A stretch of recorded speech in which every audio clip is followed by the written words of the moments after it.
I'm upset that you guys weren't hype about the Macklemore song. We were having an IT issue, so it wasn't the best time to hear Macklemore. We all were, but that we should. But you were playing Macklemore. I know, but you guys were all upset, so I thought we could take a second and be happy. But you guys just got mad. Have you considered doing that at a funeral?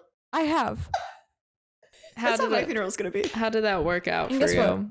Grandma still lives. They brought her back to life? Correct. Oh my god. I think you unlocked something. Damn. But it couldn't even bring your spirits back to life. So did anything weird happen to you guys this week? See enough penises. Why do you, as a man, own a vacuum? Oh my god!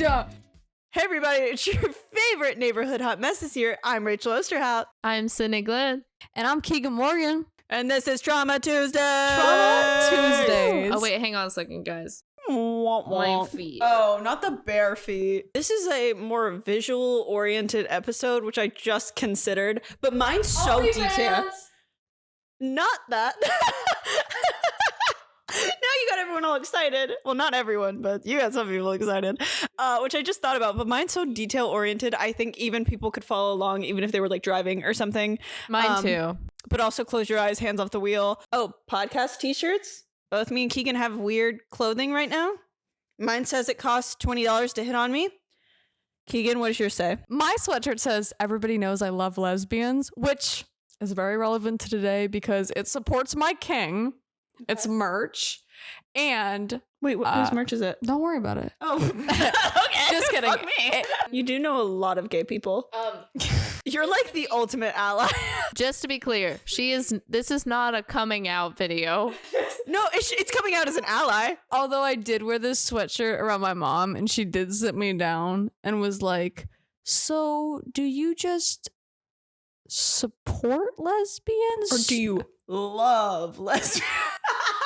Yeah, she air humped and asked me that. And bit her lip at the dinner table. Yeah. Mm-hmm. If anybody else wants to start talking now. Speaking of lesbians, my celebrity crush of the week is Renee Raps. I watched Mean Girls, the musical, and she's just amazing. Love her. I look over at one point, for anyone who's seen the movie, it's like the prom dress scene where like she gets sprayed with water and she's like, oh, like I look over and I see Sydney like, but I swear there was like a little bit of drool. Shut up. We left there being like, who the fuck is Aaron Samuels? We only know Regina George. Like, we only know Regina. Regina. Wow. Regina. Regina George. So speaking of Regina and celebrity crushes, yeah, we have a slideshow night. It's PP night for TT. Hey guys, I don't like that one. Hey guys, can we cut? PPTTT. Hey guys, I'm leaving the podcast. I think I would rather do my own podcast talking in the mirror. Then hear that again. To my anus. How flexible are you? Well, she did do the splits off screen that one time, allegedly.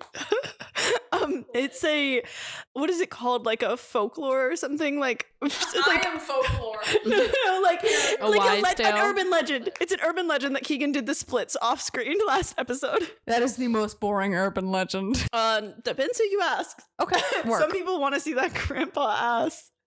Cramp ass? Grandpa ass. Grandpa ass. If you call my ass a grandpa ass, no, again, you told me to Photoshop an old man ass on top. Right, but if you reference my ass as a grandpa ass. No, I'm sorry, the big badonkadonk bootylicious juicy couture ass. That's what I meant. It autocorrected in real life. Oh my god, thank you. Thank you. Oh, thank you. Oh my god. The retail voice is so real though.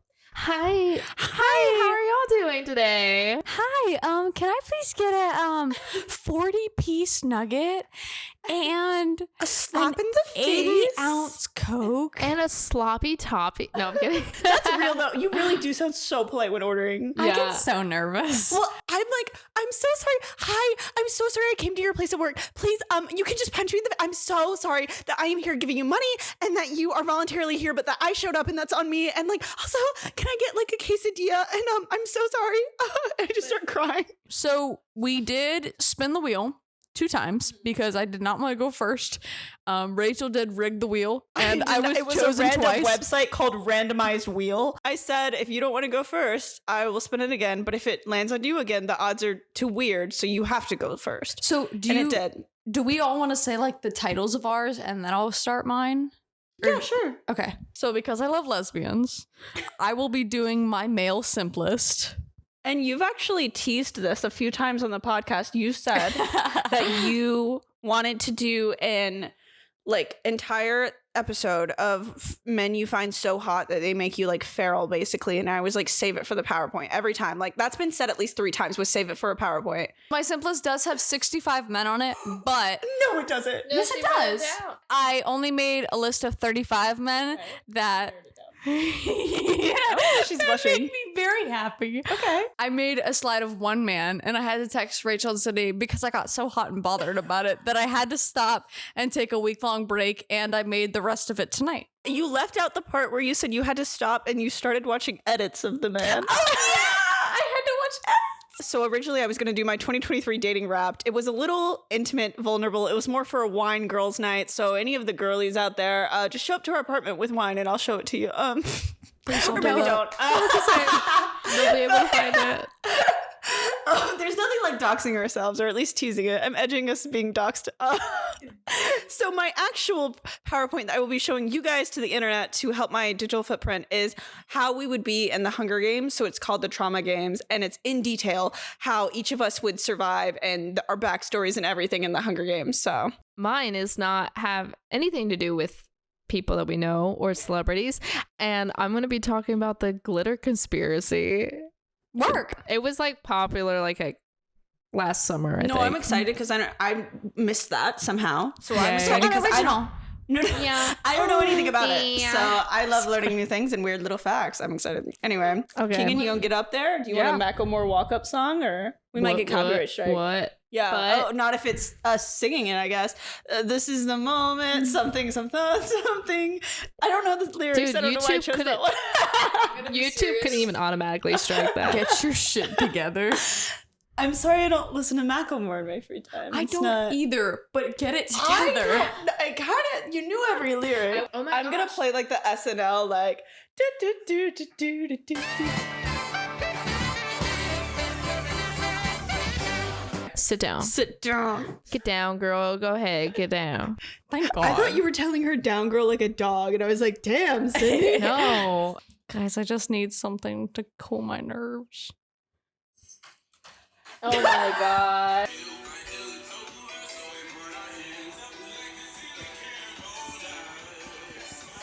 Okay, I'm ready. Hey guys, I'm your skinny queen Keegan. Who has such a fat ass and big tits. I can confirm this. She has a fat ass, like the juiciest. PHAT. So this is Keegan's simplest. But I have one question first. What is it? Oh my gosh. Keeping us on the edge of our seats. Are you worried about it? Oh. Getting turned on? Is that what the question is? Are you worried about it? I'm worried about it. I'm I'm a little not worried about. No, Don't like, I'm a little worry worried. about it. Oh. Are you worried about it? It's in such tiny text. I don't know what the context is. She always asks you. Are you Don't worried worry about about it? it? I'm not worried about it. Yeah. It only took you fucking 4 tries. From this point on, it starts to sound a little echoey. We're using the camera audio instead of the microphone audio. Why? Because Keegan got a little excited, held the microphone too close to her face, and it was so crunchy it made me want to die, and I'm not going to make you guys listen to that. And then I did the same thing in my presentation. So guess what? Camera audio for mine too. Got too excited about the Hunger Games, and it sounds like I'm trying to deep throat the mic. Sydney's the only one who did this correctly. Anyways. Correct. You are not. That was good. That was good. Okay, who is my number 1? Dylan O'Brien. So damn fine, man. Oh my god, Mark Rappman, I was drunk. Yeah. Which we might want to cut this out. But it was Dylan O'Brien. I see us together like the stars in the belt of Orion. Oh, she's got bars. I suck his dick so hard I'd be Oh. crying. That's why you don't want to do it. I understand. Or I said I suck his dick so hard that both of us be crying. Both. Oh my god. Knife. Who is my Oh. number 1? You're threatening. Okay. Who Okay. is my number 1? Have we not answered correctly? Is it Link now? I'm just asking. I'm just. Is it us? Is it me? No, I'm just Is it me? asking you. Also, if these people are canceled, don't you dare come for me, but I will come for them. CUM. We have him in Maze Runner as Fuck before and after he got run over by a car. My poor king. Please, guess the second respectful, amazing, weird gentleman. Link. Your butch lesbian, Lincoln, I don't know his last name. Abraham. I will give you points for that, Okay. but this is an old list. Oh. And okay. it's okay, so Robert Pattinson. Oh, yeah. So hint, famous character name rhymes with Bolin. Oh, is it Cullen? Like Yeah! That does not. Robert Pattinson, aka Edward Cullen, and a special love to Suki Waterhouse, aka his wife. And next, we have Amine, who is also one of the best artists of all time. Do you know my favorite song by him? Cigarettes, mama. That is Chance the Rapper. My bad. This is Gilbert Blythe from Anne with an E. His name is Lucas Jade Zimmerman, and he has my freaking heart, you guys. He's a lesbian. Ooh. So yeah, I get made fun of because a lot of these men look like lesbians, and that's why I love lesbians. I cannot look at this photo for too long because of how in love I am with him. Anyways,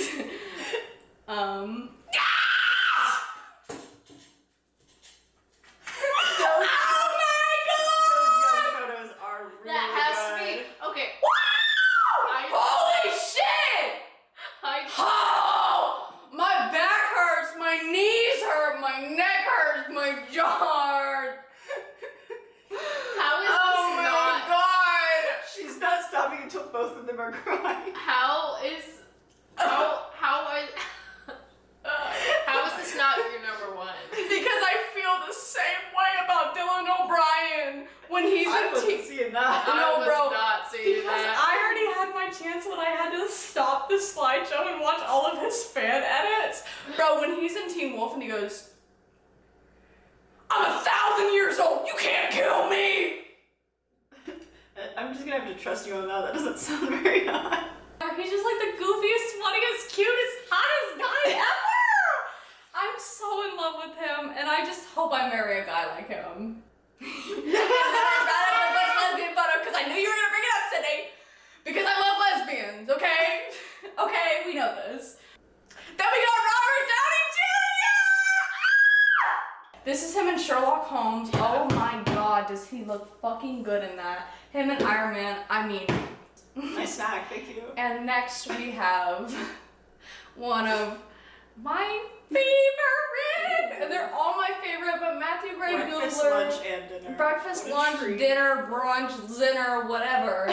Matthew Ray Gubler, and of course I included a photo of him from Criminal Minds. Hey guys, welcome to the Chris Evans show, because why would we ever forget about Chris Evans? There's not much to say about him. Multifaceted, so talented. Oh my god.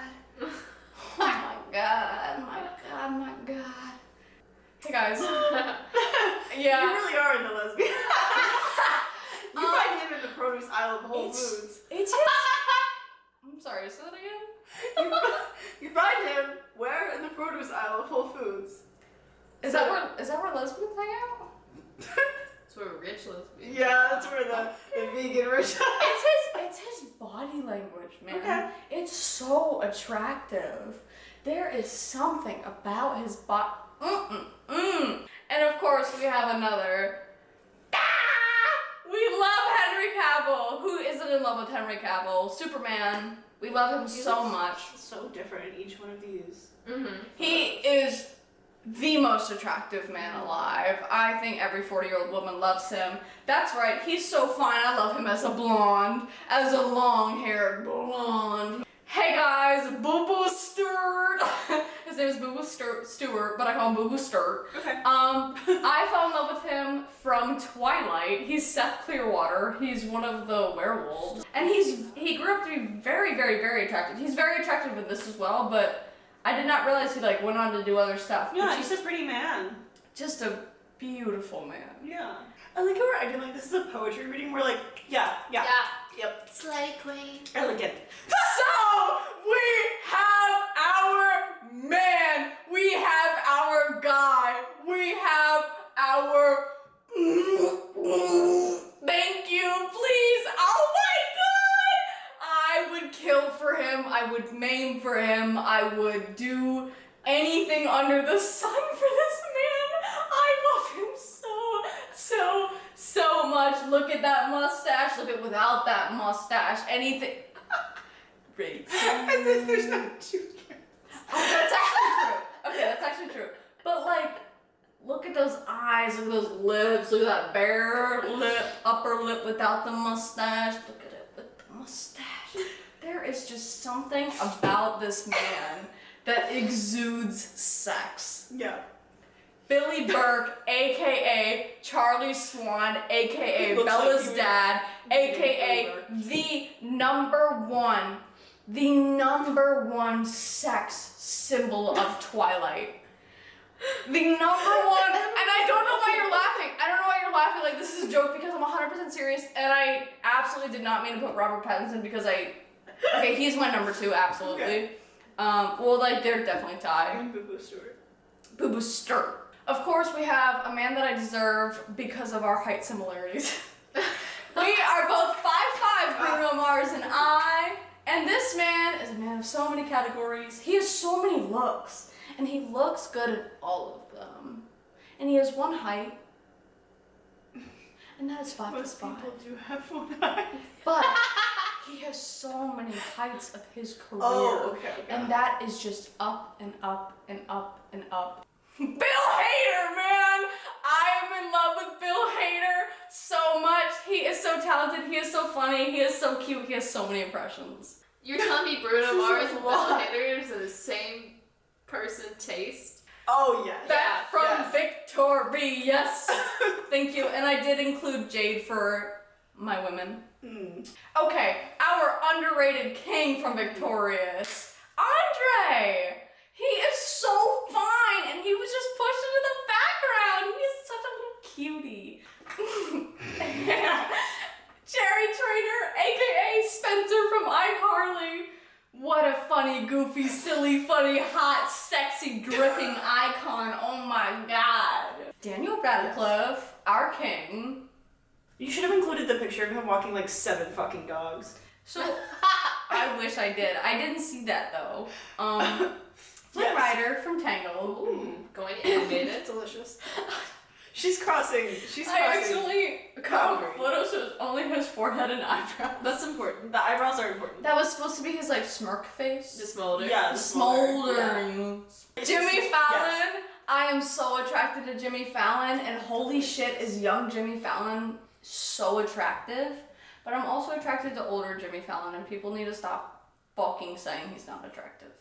He's a cutie. He's always been. He is a cutie, and Short he's King, I believe, too. He's so sweet, and I also meant to include Stephen Colbert. Stephen Colbert is so fucking hot. I don't know the face to the name. older. Look him up. Maybe he used to be hot. We don't know. No, I'm talking about now. Okay. I am talking about now. Please insert a photo, Rachel. Editing, Rachel, please insert a photo. Adult hiccup from How to Train Your Dragon! He is so fine! Why does he look like the other guy on Good Mythical Morning? Bucky Barnes, aka Sebastian Stan, one of the finest men to ever walk this goddamn earth. And he was also in Pam and Tommy. I can't see him the same way after I watch Fresh. Did you ever watch that? No. And then we have Jensen Ackles from Supernatural. Okay, and then we have Jason Bateman, literally the dripping with sex, so fucking hot. Oh my god, I literally can't get over it how fucking hot he is. Holy fucking shit. Oh my god. And then we have the Voodoo Man from Princess and the Frog, just for like a second, you guys. Like, just think about it when he's like, I'm ready. And you said, yeah, I'm ready. I was, just for a second. Oh my Atticus Mitchell, aka Benny from My Babysitter's a Vampire. I will never forget about that cute little face and those eyes and just love him. He's such a cutie. We have Yes. Greg Sulkin, aka Mason Greyback from Wizards of Waverly Place, the finest man and probably maybe my first crush ever. He needs to put that hog away. I'm getting distracted. No, literally! Nick Morrow, aka the Fox from Zootopia, but he is voiced by Jason Bateman, which is the man who is dripping with sex, who I love so fucking much. Okay. Which is the man who I included. Who you guys disagree with, but whatever. I disagree. Wait. You stayed silent. I love Jason Bateman. Oh, okay, cool. That wasn't the one I disagreed. It's so hot. He is so. I'm getting like real hot. And last but not least, Gil from Finding Nemo. And maybe Tomater or Doc from Cars. Woo! Thank you so much. Thank Hot you. man.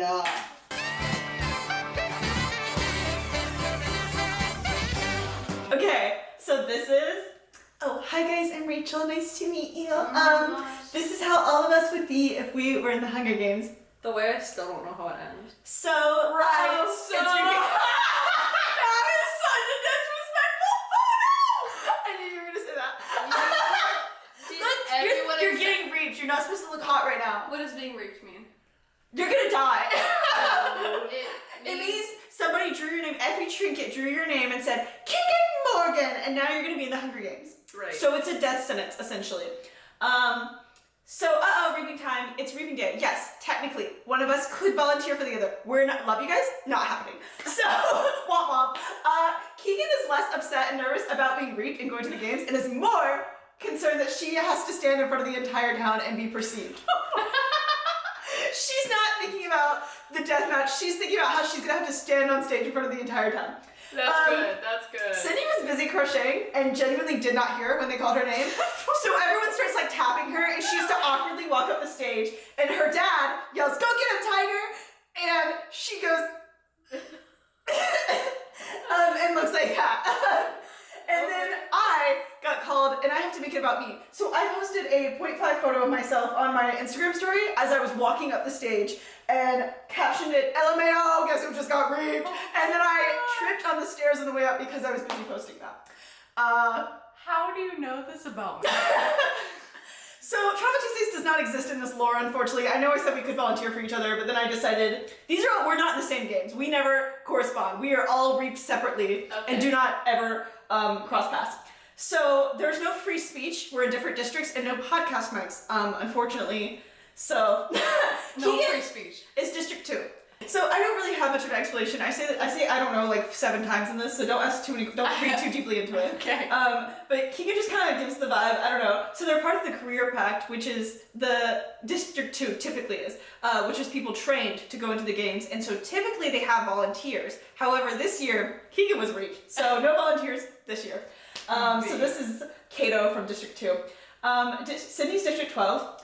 District 12 is mining. They also have a market to trade like crafts.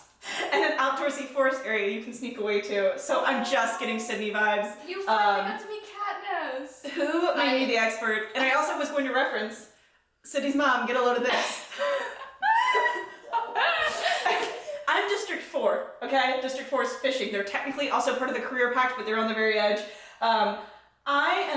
That's the only one with a body of water, so I don't know. I worked at an aquarium, I grew up by the beach. It's just given the same vibe. And then also, Finnick is charming and delusional, just like me. He's from District 4, so that's another reason why I'm giving that. Work. It's cornucopia time, bitch. The cornucopia. I gave these descriptions for Keegan. Like, literally. Thank you so much, because I was worried. The cornucopia is filled with supplies, and for some, it's a guaranteed death sentence. As soon as the games start, you can run towards it, but most tributes run away from the bloodbath. But what are we doing? Keegan is part of District 2, so she's got built-in allies at the beginning. She goes to the cornucopia with them and picks out a solid, giant fucking sword. I don't know why I wrote it like that. Like, I'm emphasizing that that's a big-ass sword. The Career Pack leaves her in charge of supplies and tells her to kill anyone who comes near it. Oh god, she's shaking like a chihuahua in a purse. Sydney runs away from the cornucopia as any logical person would if they didn't have a bunch of allies. She passes a dead tribute in her path into the woods and notices they had snagged a water carton from the supplies before meeting their demise. Score, she gets water now. I also have career allies as someone from District 4, but I'm on thin fucking ice. I end up sitting by the cornucopia and talking to a fellow tribute about how her ex-boyfriend screwed her over and saying, oh my god, he did not, before picking up a knife as a weapon and being too distracted by the tea to get anything else. Again with the photos, okay, dude? Where's Sydney's This makes sense. Okay. So, fighting, it's game time. Someone tries to sneak up on Keegan at the cornucopia, so she instinctively just like fucking panics and just slashes them with the sword, and then has to resist the urge to vomit at the blood, but technically she's doing well. So this is her face when she realizes she accidentally just fucking killed someone. So Sydney is in a tree, safely hiding away and sorting out the stuff she's managed to scavenge so far. She's turned a hefty stick into a makeshift wooden stake of sorts. She's thriving. This is practically a camping trip for her. No big deal. Hey, by the way, the photo is our Trauma Tuesdays like photo shoot of me like sobbing with a cup of wine, I think. Yeah, with except it was mascara running down my face. Yeah, it is. I have a knife, but I have been hiding behind my allies the entire time and having them fight for me. They know I'm a terrible fighter, but I'm entertaining them so much they keep me around. I am their Mike Wazowski during these dark times. That's good. Okay, now you're holding a microphone right now too, though. This is me, my Mike Wazowski era. Okay, Oh, God. So what are the odds? I see explain. Dylan O'Brien! Wait, where? I see a name. Oh. That's the way I spotted that out. I didn't read anything. I will now explain which of us has the best odds of surviving and why. Keegan, I'd say Keegan's odds are right in the middle. She's from a career district, she'd have some upper hand there with being fed well and relatively trained. I think she would fight when it came down to it and make some strong allies that would have her back. However, I think when it all comes down to how she would do under pressure, if she would panic when it gets down to the final people. I also think she would leave her alliance just to be safe, and also they were probably annoying her, so she'd be alone at some point. I just now consider the fact that if there was a tribute in these games that looked like Dylan O'Brien, Keegan would be more than adequately distracted and would probably be screwed. Anyway, Keegan is giving Joanna and Chloe vibes during this game. This Chloe, and that's Joanna, and Joanna yelling, fuck that. Sydney is an underdog with pretty good odds, actually. She would prefer not to kill anyone, but I think she would be able to stay calm under pressure if she had to, and that's what's important. I also think she has the best survival knowledge out of all of us, and let's be real, probably the most amount of common sense as well. She would definitely lay low and focus on gathering food and hiding, so she could potentially also ally with some fellow underdogs, similar to Katniss and Rue Alliance. She's also giving Foxface or BT vibes in this game, where they kind of know things, so people are like, ooh, I want you in my alliance, but not necessarily to kill, but just because I feel like they know things I don't. So my odds are not good. I don't think that's me even being biased because I'm the one making this. I literally refuse to go camping in a tent, and I won't snap the bones when I buy a whole rotisserie chicken, much less sleep outside and snap a human's neck. However, I think people tend to like me very quickly after meeting me, and I would be able to have sponsors send me things and make allies. So I would get further than the initial bloodbath just on my charms alone. But when it gets down to brass tacks, well, good luck, Charlie. I also wouldn't have my Adderall with me, so how am I supposed to get anything done? And if there's a tall, lanky boy with brown hair as a fellow tribute, I would be totally distracted, and he would probably kill me. Hey. What about PETA, a short, thick boy? He's not in this, though. Oh. Anyway, I'm giving Glimmer, or Lucy Gray vibes in the game because I'm surviving on likability and entertainment. So that's Glimmer with her allies because people like her. So, how does it end? Oh no. Is it like that book where it's they all die in the end? Let's be so real. None of us win this bitch. You can see the fallen. However, Keegan gets fairly far into the games. It's down to they start with 24 tributes. Oh, work. And a lot of them get killed in the initial bloodbath. It's down to 6 to 8 tributes. But you left your alliance because you got overstimulated and annoyed by being around so many people for weeks at a time. So now you're on your own and someone sneaks up on you while you're asleep. Cannon sound, you're dead. I survive until my alliance. The cannon shutter. No. The cannon plays every time this comes up in the sky. It means another tribute is dead. That's how they can keep track. So I survive until my alliance breaks apart as well. There's probably like 8 to 10 tributes left, and one of my fellow allies gets tired of my yapping and stabs me in the chest. Cannon sound. Well, at least it was quick. Sydney gets the furthest out of all of us. Right. Only about 5 to 6 people left, because the other tributes didn't even realize she was still alive. Since she did so well at keeping out of the way, they eventually start hunting her down, and she outsmarts them until she's her own downfall. Similar to Foxface, she accidentally eats a poisonous plant, because of course they have plenty of those in the arena. Cannon sound. No! Hey, I would know which. Weird. No, but they purposely trip you up. Like, some plants would be normally fine, but they put them in there. So like, you on don't even purpose. want to put one hot and sexy photo of me? Next question. Oh my god! So, in conclusion, Sydney is the best odds. Keegan would slay if she had to, literally. And similar to real life, Rachel would get by on her giggling and yapping until people get tired of it. And, however, if Keegan was allowed to wear tall blue boots, I think her odds would be greater, because the slayage would be too strong. And also she could and would stab someone in the throat with her heel. However, you are not allowed to wear your own clothing. Also, those boots hurt my feet after like 10 minutes. Thank you for coming to my very important TED Talk. Wasted. I love that. It's so good, Rachel. Dang. How can Alright, I follow so this that is up? my bow.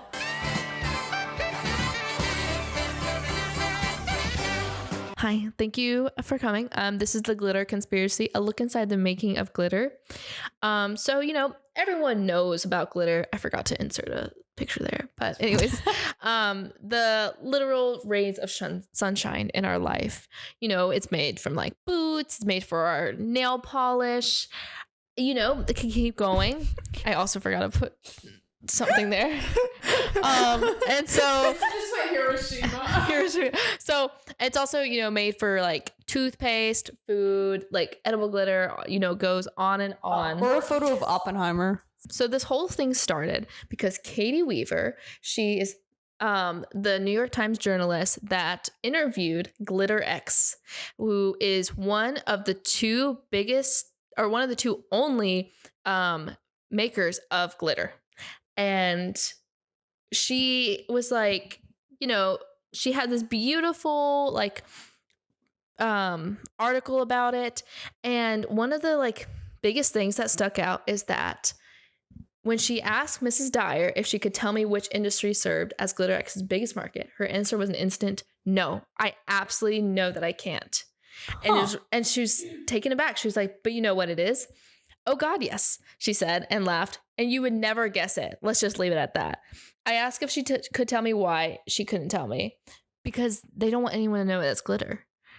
Is it like Campbell's soup? If I looked at it, I wouldn't know it's glitter. No, not really. But I would be able to see the glitter. Oh, you'd be able to see something. But I can't. So, like, she wouldn't even tell her off the record after this was, like, published. She wouldn't tell her. Yeah, and so she was like, well, what's going on? Like, everybody's like, well, what is it, And so there was different theories online. Everybody was like, dude, I need to know, And Richard Wiggles. yeah, Richard Wiggles. I did go on Reddit and find this. This is the first time I ever went on Reddit with like just typing in reddit.com. Anyways, but yeah, so people had their own little like different things that they were like theories. But let's step back a little bit. Okay. How was it invented? Like what is glitter? What is it about? So it was invented by this beautiful little pixelated man, Henry Rushman, in 1934. A bald white man. Yeah. He is an American machinist, my bad. Accidentally invented it with what we now know as modern glitter, because before then there was just like mica, which is just like, it's very flaky rock, so it could be used as glitter, but it's just like really chunky flakes, but he developed a machine capable of cutting plastic sheets into small uniform pieces. Now, why is this important? And why is this machine important? Because turns out the machine that he created was made specifically for Oppenheimer. It was made for the Manhattan Project. And he became a part of that. And the first start of glitter, what? Kind of funny that I made a joke about Oppenheimer. I know, that's why I didn't say anything. The start of glitter came from the initial test of the atomic bomb. Whenever they dropped it, they had glitter spraying everywhere. It was mica particles and all this stuff spraying everywhere. So they use glitter in bombs, and the government has been a part of glitter this entire time. They have been in it from the start. So people started theorizing, they're like, well, like, we're not going to read all this, but basically they're saying that, like, if you go through like the airport with glitter on your hands, sometimes TSA will pull you aside being like, why do you have explosive residue on you? And so like people were theorizing like, oh, maybe it's the government that's the biggest spender of it. They were like, like that has to be it, because people were, theorizing anything and everything. Well, then I don't know why it ended like this. Sorry. But then there's this podcast called Endless Thread, and they found out the conclusion to this big old mystery that had been going on for at least a year and a half. And do you want to guess what it was? Campbell's soup. It was fucking boat paint. Huh. Does that come off in the water? In theory, no. Okay. Why would they be secret about that then? Exactly. Why would they be secretive about it? It still doesn't make sense. Like, that's so obvious. It's so obvious. Why would it not be car paint either? Why would that not be number one? I don't know. It was just weird. Like, why are they being so suspicious about it? So you don't think that's the real answer?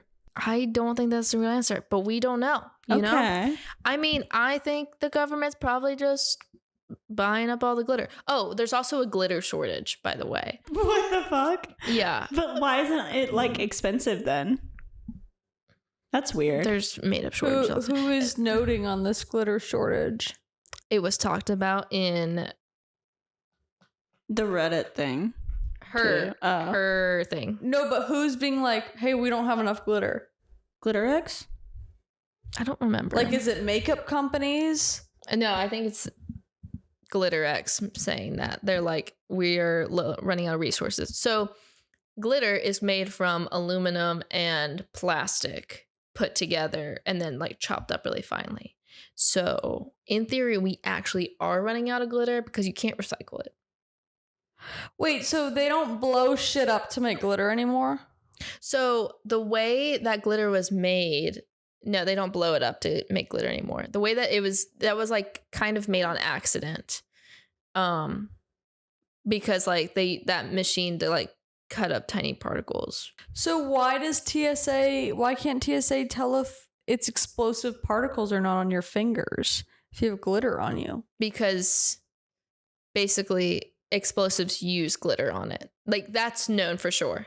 So what do people think that it actually is? People think that it's probably some like secret like government thing, like using for spy planes. Or, if you say the government wouldn't do that, yes, they would. Yes, they would. I know that was like a super quick presentation, but like... that's awesome. Isn't that crazy? That Oppenheimer is not that far away from Barbie, really. Barbenheimer stands strong. We are a solid... I'm looking at you, Mattel. I am actually going to go on a quick little side tangent. Okay. Did y'all see that I'm Just Ken won in... like they won that song won an award. I did see that. And did not. Ryan Gosling was pissed. Why? Because the one satirical song that was for men on a movie that was about how women are diminished for their stuff and how usually men excel. Oh. That one song excelled over the Billie Eilish song where she was like at the very end. Beat the Billie Eilish song? That beat the Billie Eilish song. Holy shit. Wait, guys. Since I usually like a little bit of extra time, can I quickly do my dating route for you guys? And then I could just cut stuff out if I want to, but still have your reactions on camera. Yeah. That's crazy, though. Yeah, I'd seen that. His like response. And people were like, also at the Golden Globes, they were making such sexist jokes about it. They're talking about how amazing Oppenheimer was. And then they were like, Barbie, A movie about a doll with big boobs. That's exactly what he said. Yeah. What was his response? He Ryan was like- Gosling's? Yeah. Oh, he just looked pissed. Here, I can actually look up a picture. This is his exact reaction. I didn't always find Ryan Gosling attractive, necessarily but I find him sexy for that. I really do. He really is a girl's girl.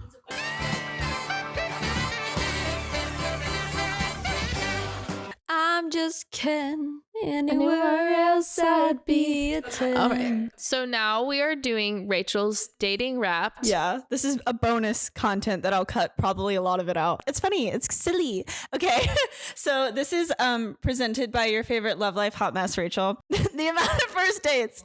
I went on 23. I went on 23 fucking first dates. That is not counting other second first dates. There were multiple Bens and Ryans because of course there were. One of them was literally named Kyle. Are you serious? But I did have a goal. I said I was going to go on 23 first dates for 2023, and I didn't think I'd actually do it. But then I did. Work. Where I met them Wow. She got pie charts. in person was 17.4%. Tinder, which was just one of them. I don't know why it looks like such a big chunk, was 4.3%. Instagram, 8.7%. Bubble, 26%. Hinge was 43.5%. So yes, most of them were Hinge, and they advertised themselves as the app designed to be deleted. It certainly is, because it's garbage, and it's deleted. Fuck. Second date, 11 of those 23 successfully got a second date. 7 of those asked to have a second date, and it did not happen because I didn't want to. 2 of those weirdly moved away right after. Did I chase them out of the state and the other one out of the country? No comment, but shout out to who is now living in Panama. 10 of the 11 second dates turned into 3 or more dates. Look at you go. You're a real charmer. Work. Dude, this actually feels like Spotify Wrapped. It's good. Can somebody say daddy issues? The youngest of those dates were 20 and the oldest was 29. The older they were, the more inconsiderate they were. Probably because you bullied them for being millennials. Alexa, play Daddy Issues by The Neighborhood. That's not that bad. That's not a big age difference. You are tall enough to ride this ride. The shortest guy was 5'6". His profile said he was 5'10", but okay. Ooh. And the tallest was 6'5". You've got range. Kiss list. You've kissed people this year. But 2 of those are random people at a club that you don't know their name. And also you accidentally took someone's first ever kiss. Can you believe that was this year? That's what. Oh.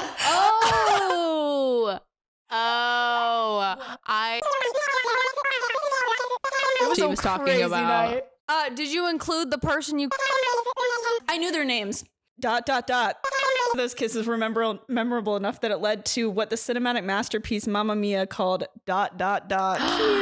Only those got to experience it more than once, though. Yikes, performance review. Were so bad that I became voluntarily celibate for months after. Oh my god. Them, though, did so well that you went a little insane and would not stop thinking about them. You went on a podcast and said on Mark Zuckerberg's internet the definition of digmatized, and it got 500,000 views on Instagram. Thanks, Trauma Tuesdays. Wait. So what about the other... Were so bad. Oh, just average, just fine. Okay, work. Not bad enough to be celibate, but not good enough that I went insane. Womp womp. A man said or did something that reminded you at the end of the day he is just a man and gave you the approximately 70,000 times. You chose to ignore that ick approximately 25% of the time if he was hot enough. And that's when we started dating a felon.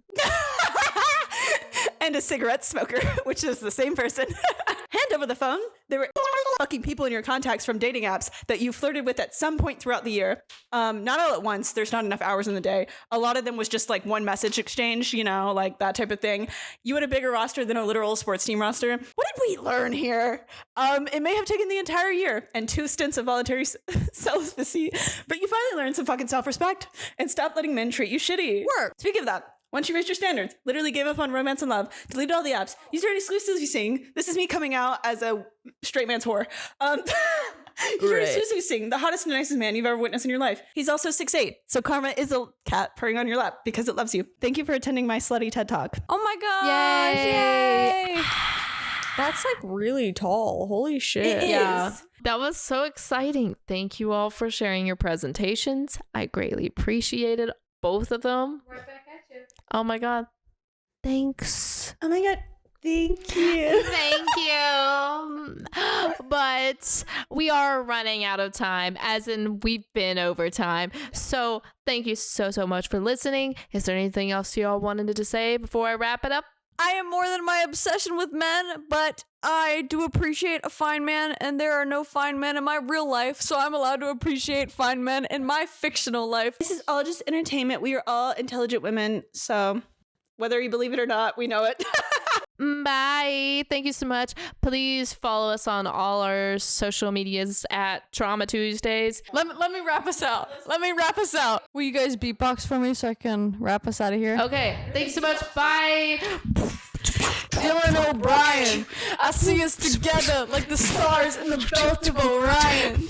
And they say that white people can't make a rap out of anything. They're right.